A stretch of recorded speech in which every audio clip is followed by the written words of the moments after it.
You just mentioned some of the biggest people in the fashion world. I'm getting Galliano and people like that. But by the same token, what was it like? Were you bumping into these people? You know, you go, I'm just going to go get a newspaper and say, hey, John, how are you? Oh, yeah, I'm back. Pop to the pub. You pop to the pub and they'd be in there. Your hair is amazing. Right. Thank you. Is it actually, is your hair real? It's not attached or anything like real. I don't know. You live in that day and age, don't you? I don't know. No, this is not a wig, is it? No, it's not a wig. This is my hair. Hi, I'm Stacey Jackson. And I'm Roy Basnett. Join us for the Gen-X-Perience Podcast every other week. So if you were born between 1965 and 1980, that makes you a Gen Xer. And that being the case, that makes this podcast for you. We are interviewing the most amazing people from all over the world in all walks of life, discussing culture, music, and politics. The range is incredible. You're going to get to hear some wonderful stories. So join us every other week for the Gen-X-Perience Podcast. I'm Stacey Jackson. And I'm Roy Basnett.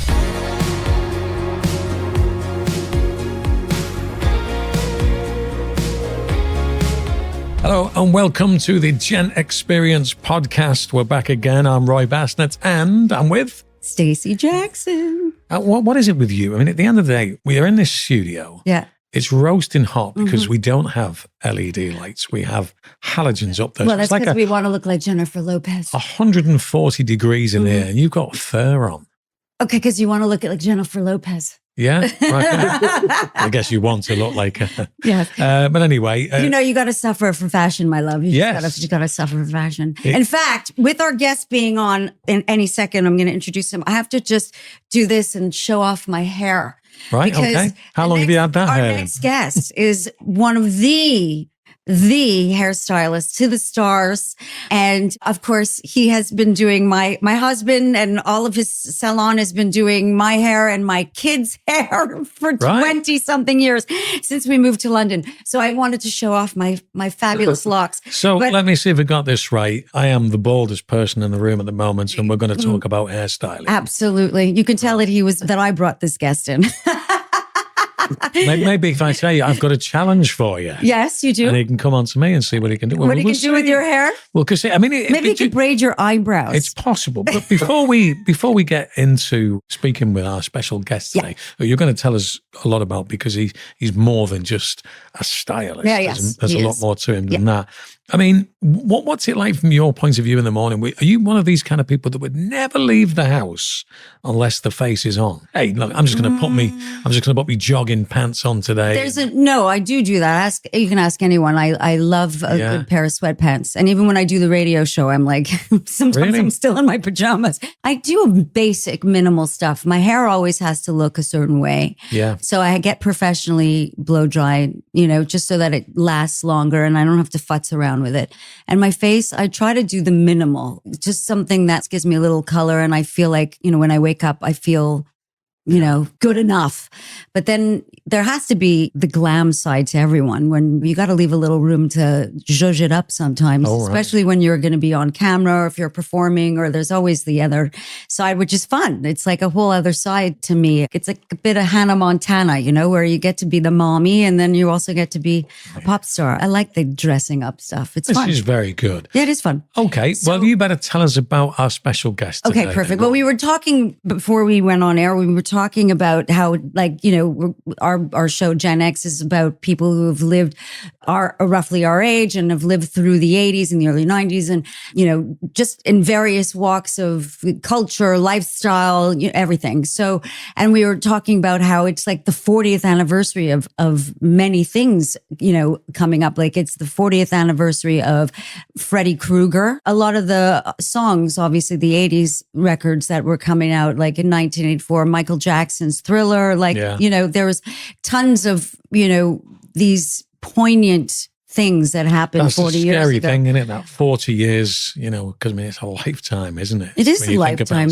And you still, perhaps maybe it's one of those things that you end up being in a state of denial once being a Gen Xer and you get to the latter parts of your Gen X kind of area, as it were. And you think, no, there's no way that Spandau Ballet brought gold out 40 years ago or something like that. Yeah, right? Because you still know every single lyric. That's why. And it's like, I can't remember where I put my keys 5 seconds ago, let alone a lyric from 1984, but I do. I don't know why. It was advised to me in the field of radio to never refer to a record from the past as a golden oldie, and certainly don't mention that it's 40 years old, because the person who's listening thinks, oh my God, I love it. A Duran Duran record's coming on, and this record's 40 years old. And you think, oh. Yeah, right, exactly. That means I'm a lot older. Makes you think it, right? Makes you think a lot about how old you are. Oh, but anyway, listen, back with a special guest. Speaking about it, this is a man that never ages, by the way. He looks better and better every time I see him. Picture of Dorian Gray. Yes, he is. He's a wonderfully handsome bloke. His name is Paul Edmonds. He is coming on any second. I think he's attached via Zoom. There he is with his fantastic handlebar mustache. It's Gray. Well, come on. Aren't we all? But thanks to you, I'm not. You're not. I find it amazing, Paul. I've got to say, because, mustaches, I think a Tom Selleck mustache is probably a bit of a fashion no-no at the moment. But dare I say it, the circus strongman mustache is massively in at the minute, really, isn't it? It is. And he wears it very, very well. I've had this since probably I was 32, and it comes and goes, but it's kind of my look.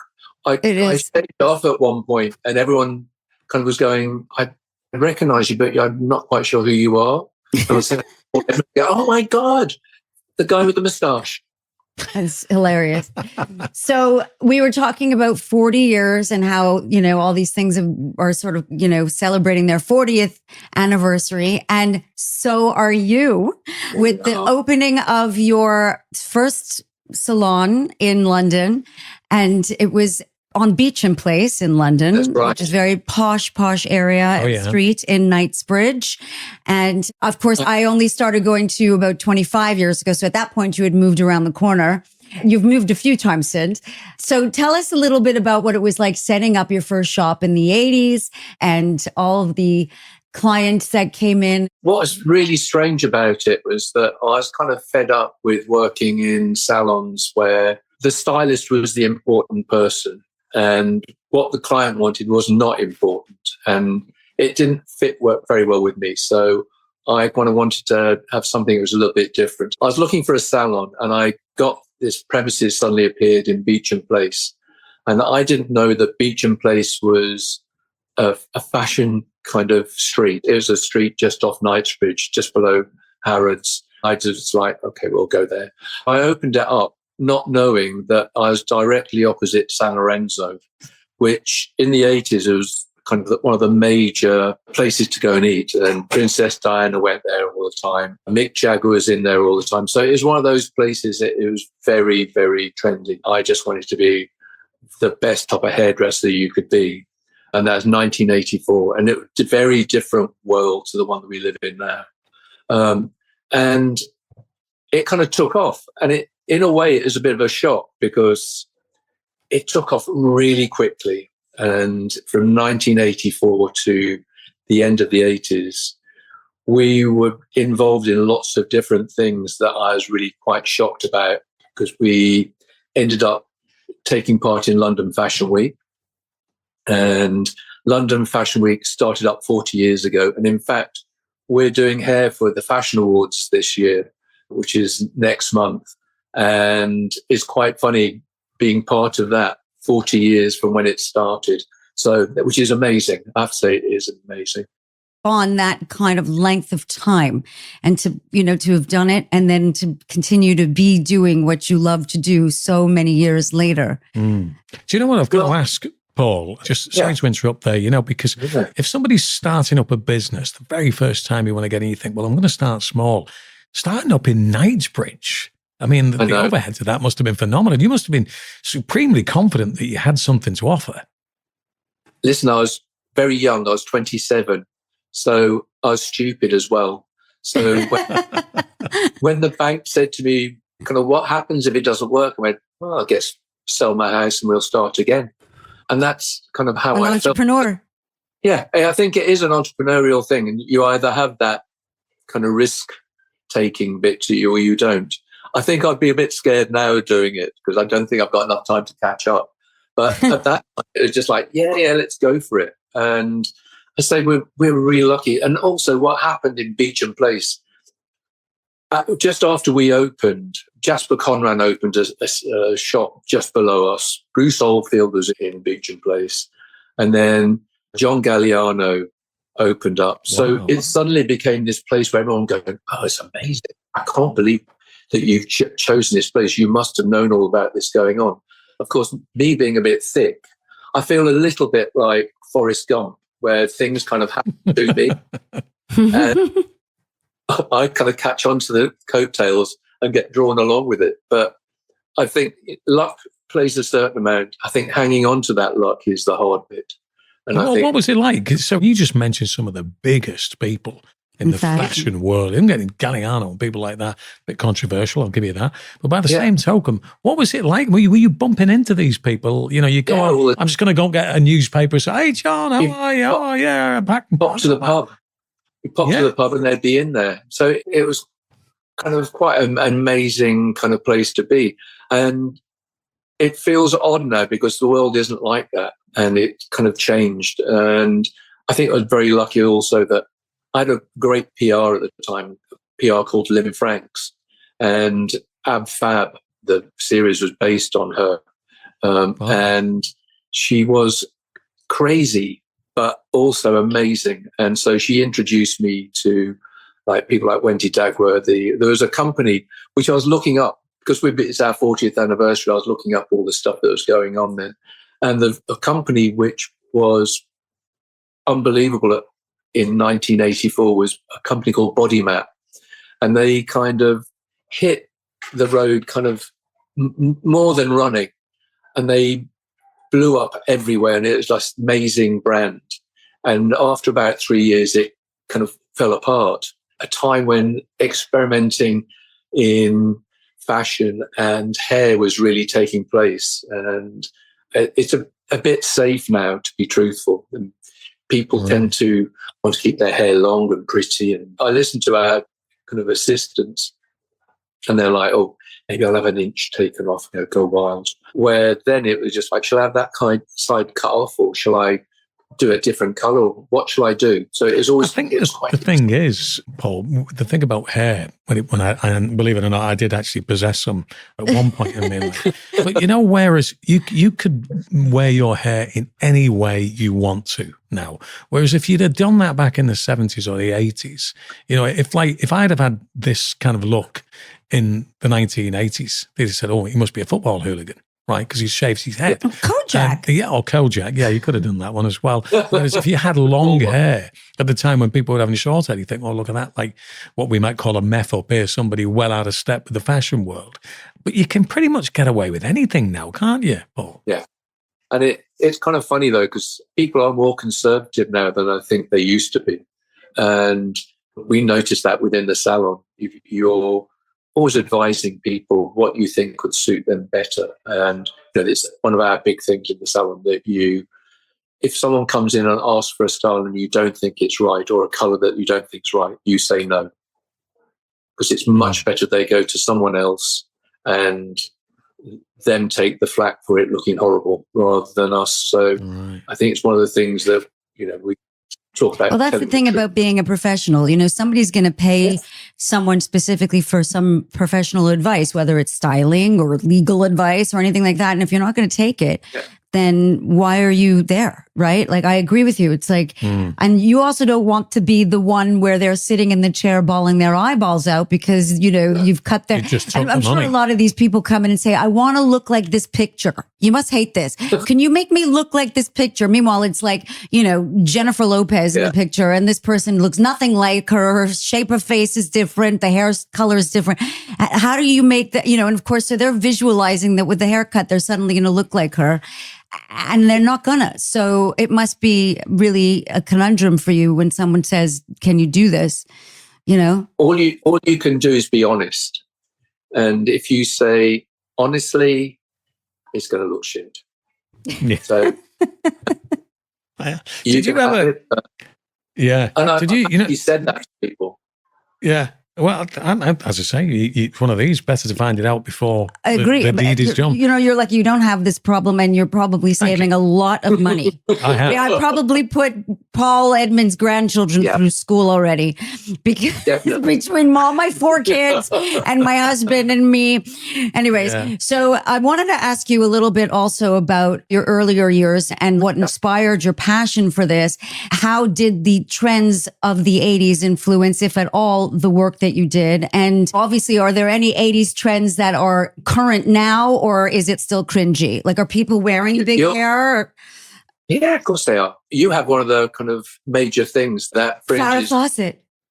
Yeah, a bit Farrah Fawcett. It's kind of late 70s, early 80s. And I think it's still there. I still think it looks beautiful. So, and you have to say, you've always got great hair, and your hair is amazing. Right. Thank you. Is it actually? Sorry, Steph. Is your hair real? It's not attached or anything like real. I don't know. You live in that day and age, don't you? I don't know. No, this is not a wig, is it? No, it's not a wig. This is my hair. Oh, your Leia is on the floor at the moment now. No, this is my hair. Okay. I've got to ask, the question I've got to ask, because you mentioned there about all of these people that were hanging around your salon back in Knightsbridge, and you mentioned that Princess Diana was there. Was there ever the Temptations thing? I'm going to go offer it a £25 voucher to come in and have a round on it. Did you ever feel like you wanted to do anything like that? There's a couple of times she had her hair done, and I was seeing her walk past and thinking, oh my God, it's terrible. But besides that, at one point in the 80s, it got quite big. And I think she needed to have it kind of taken down. Thankfully, she did. And Sam McKnight. Well, she started a huge trend with her hair. Yeah. It was, it was one of those things where everyone followed. But that wasn't particularly my look. I used to do Annie Lennox's hair during that time. And so that was more my kind of stuff, kind of either cropping it off or having hair long. And I quite like more natural stuff. But, that blow-dried look that she had was huge. Well, you used to work at the BBC. So tell us a little bit about that time. Okay, that was back in the early 80s. That I was asked by someone who is running the BBC makeup school. And they used to run a makeup school which went for 8 weeks during the summer. And so they said, we need to teach the new makeup students to be able to do a trim or a haircut. Could you come and teach it? And first of all, I was just like, well, I'm not so sure. And then I kind of thought about it and said, okay, fine. I've come up with a system. And really it's for extras just to have either the short back and sides. There's lots of period stuff going on at that time. And I kind of came up with a system that was very easy and foolproof. So I went in and I taught that for the first year for 2 weeks. And they then came back and said, we want you to teach now for a month because you've been so successful. We want to do more. And then they came back with the makeup designers who were kind of using these new people and saying they're really good at doing haircuts now. I want to be able to do the same. I did that for about 4 or 5 years, and then they disbanded the makeup school and the makeup department to the BBC. So all those people became freelance, and they went off to different companies and to films. And so what happened then was people knew me as a trusted person. So the thing that happened for me during that period was that I learned how they broke down a script, how they decided what someone's going to look like for a show. And then when they came to me and they'd say, right, I've got this person. Helen Mirren was one of them that came in.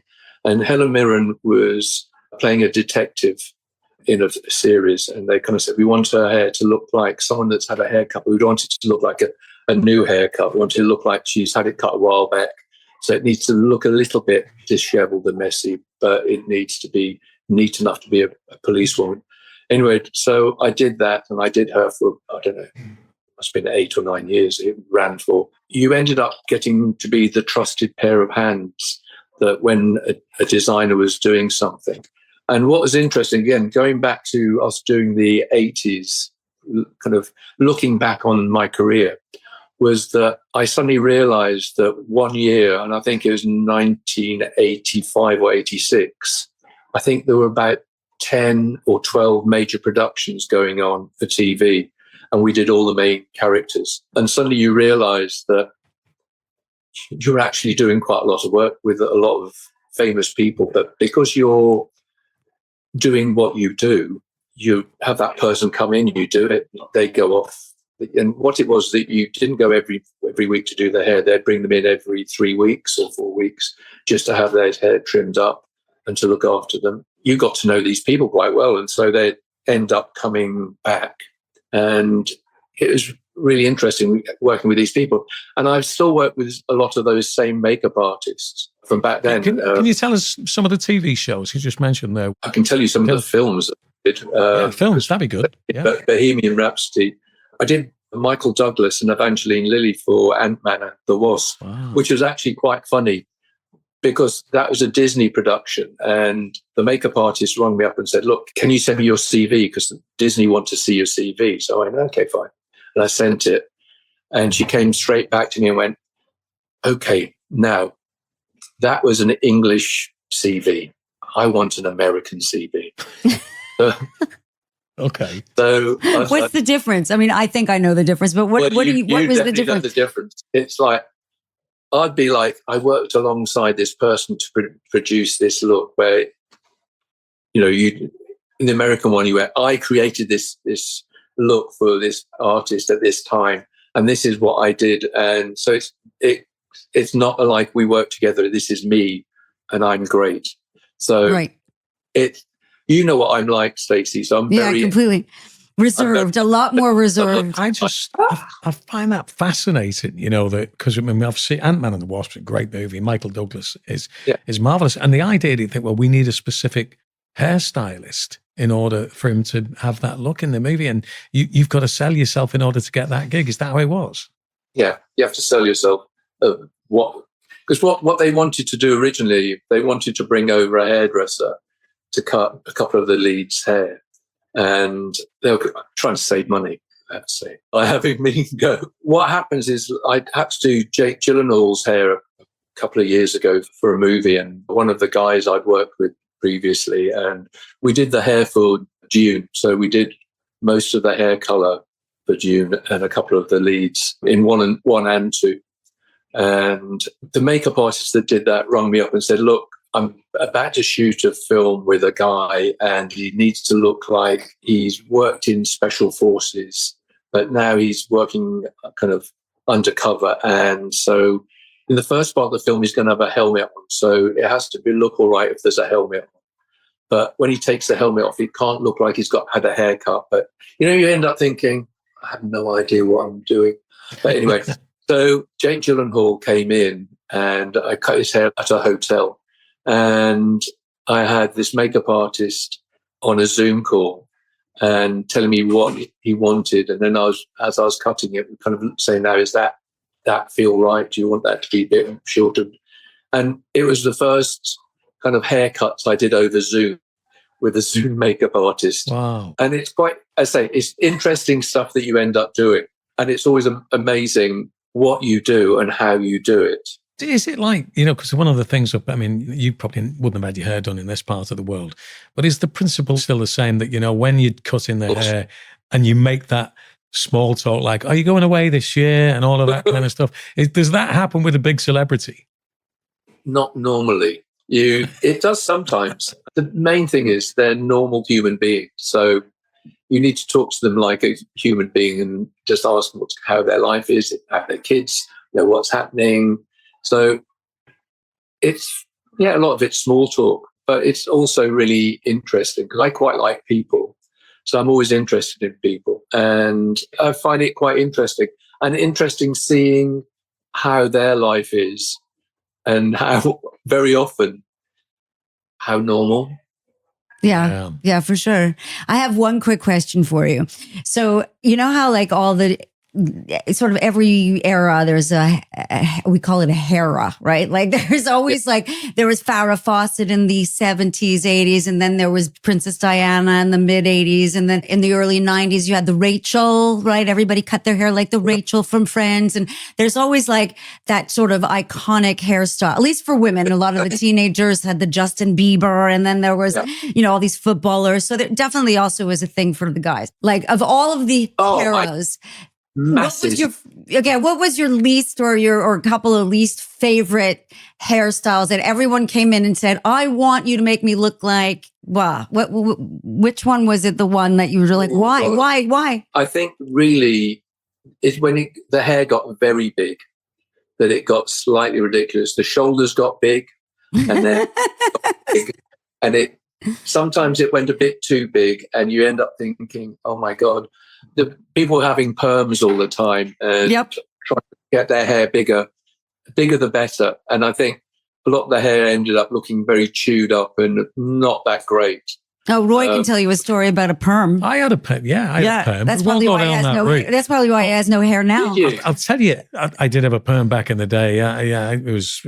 I had a perm as well. I'll tell you. Do you know a funny story, actually? Oh, I always remember because I've told the perm story on here before, but there was another occasion when I was so influenced by the new romantic scene. And I was in I think it was like a chemist or something. They had spraying hair color. Right. And I seen this and it was red. And I thought, I'm going red tonight. I'm gonna do it. So I sprayed in this red thing and I thought, I'm good with that. I'm cool. I'm out. So it goes out. And of course it rains. And I get to the bar that I'm going to, and are you okay? What's happened? Who's done that to you? You look like a blood bath. It looked like somebody had glassed me or something like that. It looked like it was all blood going down your face. But I've got to say, when you talk about some of the fashion disasters of the hairstyle disasters of the 1980s, the one that sticks in my mind is Mike Scott out of A Flock of Seagulls. Oh, yeah. Do you remember that? For sure. I'm not sure. I believe he was originally a hairstylist. Well, he could have fooled Was he? You know what? I think the guy who was the lead singer of The Flock of Seagulls, Mike Scott. Please check this, because if I'm right, I'm definitely the 80s guru. But I have a feeling that he was actually a hairstylist. Am I right? Right. I'm led to believe from conversations that I've had with Stacey that also on this very impressive list of clients that you've got, Sam Smith is in there as well, Paul. Is that right? Yeah, he is. What's he like to do? So he's lovely. Well, I should say they.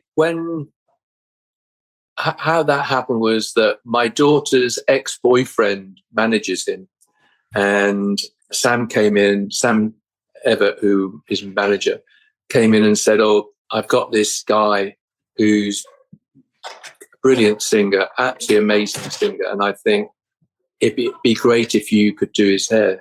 We don't have any budget, but would you consider it? And I was like, well, let me see what he's like. So I went to a concert, and it was in a pub. And I was blown away by his voice. And in fact, he made me cry because his voice was so beautiful and the song he wrote was beautiful. So yeah, definitely do him. Anyway, I then became the person that went everywhere with him. And, I have to say thank you to him that I flew all over the world kind of doing his hair and doing stuff. And I actually went to the Oscars when he won the Oscar. And that was an incredible thing to do. And also, one of the things you have to kind of understand is you can say, well, he hasn't got much hair, so what the hell were you doing? It's not about doing the hair. It's about keeping people calm, making them feel good and making you feel confident. You must know this, Stacey. It's like before you're recording anything or doing anything, you have to tick off a box of all the things that will make you feel safe. And if you feel safe, then you can go out and give your all in your performance. Yeah, for sure. 100%. And confident, not just safe. Yeah. You need to feel confident and good about yourself. Yeah. Now you get your hair sorted with this man, don't you? I had for 20 years. So what's she like as a client? What does she just leave the hair and come back and pick it up later? Or does she, No. No, what's she, is she a decent, is she a fussy client? Is she a fussy? Is she easy to? Is He actually sees my husband more than he sees me these days. Yeah, that's true. My husband's like watches every single freaking millimeter that either grows or falls out. What's Stacey like as a client then? Is she okay? She's lovely. She's honestly, Yeah, you spoke I'm to me. paying him to say that. Right. Then- Okay. No, Well- I don't need paying. Right. Everyone loves her. So Oh, Well, now we've now established we've- that. yes. Now we've established that. Thank you, Paul. This is the part of the show. Stacey will explain it to you where we're going to tax your grey matter. yes. Over Okay. to you. Yeah. So it's 80s trivia. I will not make you solve the Rubik's Cube, but I will. These are all random cards. I'm going to literally pick the top of the card. I'm going to ask you, we'll ask 4 questions. If you get them all right, amazing. If you get, Well, you'd be top of the league. You'd be top of the league. If you probably. yeah, you'll be top of the league. Somebody got 3 out of 4 so No far. one's done 4 out of 4. No, yeah, okay. And I was so funny because I'm like a little embarrassed because I walked in going, I got these trivia cards. I got them all. I was in the hotel room. I was flying through the answers. And then, of course, on air, he asks me all these questions. And And you were shit. Nothing. I couldn't get any of them. Anyway, okay. The soap opera Dynasty, or as you all say here, Dynasty, made which oversized fashion popular in the 1980s? Oh, big shoulders. That's right. Shoulder pads. Easy Okay. one. So that's 1. 1. And I've got a feeling you're going to get this one as well, Paul. So which song by the band Berlin was featured in the film Top Gun? Oh, shit. Oh, I know this one. I thought he'd have got this. I know it. I can't answer. I'm giving you a clue here. Paul, I'm giving you a clue here. No, it's no good. You got it. I know what it is. I Yeah. knew what it was. Hair. Should I say? Oh, You take my breath away. Yeah, that's it. Oh, we're Oh not my going God. I played Top Gun over and over and over. And I had the soundtrack. Oh my God, the most amazing soundtrack. Right. Oh, okay. Okay, Here, we're let's not see what getting a this one 4. is. We're not getting them Oh, I top wonder full whether or not house. you're going to know this one. This one's funny, actually. I knew the answer to this one, but I don't know if you'll know it. You probably will. Okay, so which country's bobsled team became unlikely heroes at the 1988 Winter Olympics? Jamaica. Yes. Yeah. Isn't that what Cool Runnings is? Cool Yeah, Runnings? Cool Runnings. Yeah. There's a movie Cool about Running, that. I Okay. remember the film. It's a great film. Right. I've got a feeling you're going to make it 3 out of 4 here. So if you don't get this, you're going to be in a lot of trouble. And we're going back to 1987. In which 1987 film does Michael Douglas play Gordon Gekko? God. Wolf of Wall Street. Close. Oh, Close. I can't give it. I've got to take your first answer. And it is Wall Street. is Wall But you need to drop the wolf off. Yeah. Again, Yeah. Wall Street. Yeah. Oh, never mind. Should we give him that one? You're totally giving him that one. Is this your way of trying to get a discount for the next time you get right? I understand. But interestingly enough, it's like Wolf of Wall Street. In Wall Street, was Charlie Sheen played the mentee, right? He worked for Michael Douglas in that movie. And in the Wolf of Wall Street, was Charlie Sheen or Michael Douglas they made a cameo? Oh, no, I don't know about that. I have to check that with my handy dandy Google. But by the way, Did we find out about Mike Scott, by the way? yes, he was a hairdresser before he became a pop star. I knew that answer. Okay. Oh, listen, it's been great speaking to you. Thank you very much Yeah. indeed for taking time out. Great talking to you. You Yeah, too. Oh, Mike- it was so good. I'm going to come around and visit soon when I'm back in Okay. London. Great. Right. And Sounds good. maybe get back Yeah. safe from the snow. Have you got a social media presence that you'd like to mention or anything before we go, Paul? Or a website. Well, it's pauledmonds.com. So that's the main website. And then we have an Instagram, which is Paul Edmonds 217. Is that a code for something? Your It was address. it was our old original address before we moved to kind of here to the power station. Oh, okay. Oh, is that where you are? You're in Battersea Power Station? Yeah, now they're in the Battersea Power Station, Wow. which is a bit of a schlep for me. I ain't going to lie. Yeah. But, it is There what it you is. go. In the summertime, I find myself going more because Yes. it is Yeah. easier to get there in the love summer. But when it's cold and rainy and yucky, it's hard because you really come out don't. with all this fabulous hair and it's you're not far. Good. And I Brilliant was gonna stuff. Yeah. say, it's not even that. It's the wind comes down the river and you have like, Yeah, you walk out the door with this perfect hair and all of a sudden, You're like, okay. Yeah, when it's raining, it's not easy. I might just go in. I'll go into your place just out of nostalgic reasons, really, just to imagine what it must have been. Have a look. Yeah, remind myself of what it was like getting a haircut. Yeah. Paul, thank you once again. Thank you. You're very welcome. Thank you so much. Love you. Mwah. And thank you. And that pretty much concludes another episode of the Gen-X-Perience Podcast. Wonderful guy. You know? Yeah, it was fun. Yeah? Yeah, it was really fun to chat to him. You know, I know him for 20 odd years, 23 years. I've been going, no, maybe longer. Oh my God. My whole family has been going to all the in salon. there. Yeah.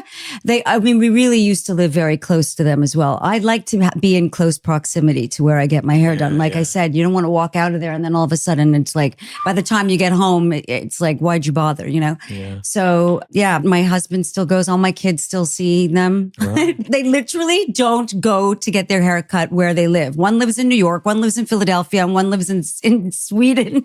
And every time they're back in London, they go to see Paul. Do you know what? I remember it might have been in the 80s actually. There was one of these kind of, I think it used to be Ronco. Remember Ronco? They used to make things. And it was the home haircut kit that they did. And the only way I can describe it would be like a comb with a razor blade in it. And the idea was that you would be able to cut your hair while combing it at the same time. I had that done and it didn't end well. Maybe it was for the best that I didn't end up having hair in later life.